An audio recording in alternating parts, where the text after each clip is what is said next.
হ্যাঁ, আমি মহসিন বাংলাদেশ থেকে এসেছি। বাংলাদেশ আমার প্রিয়, কিন্তু এই অ্যান্টার্কটিকা এসে মনে হচ্ছে যে অনেক কিছুই আমাদের দেখা হয়নি। দেখা হয়নি এই জগৎ, দেখা হয়নি প্রাণীকুল, দেখা হয়নি এই প্রকৃতি, দেখা হয়নি পাখি।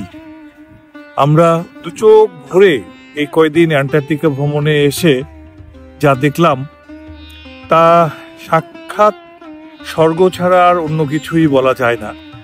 আর স্বর্গের স্বাদ তো পৃথিবীর মধ্যে রয়েছে। আমরা কিন্তু ইচ্ছা করলেই স্বর্গ বানাতে পারি, যদি আমরা এই প্রকৃতিকে রক্ষা করতে চাই। আমার একটাই আবেদন থাকবে যে আমরা যেখানে যে দেশেই বাস করি না কেন, আমরা যেন এই প্রকৃতিকে রক্ষা করার জন্য এই অ্যান্টার্কটিকা ভ্রমণের মধ্যে দিয়ে একটা শিক্ষাই গ্রহণ করি যে প্রকৃতি বাঁচলে মানুষ বাঁচবে, আর প্রকৃতি যদি নাই থাকে তাহলে তো মানুষ থাকবে না।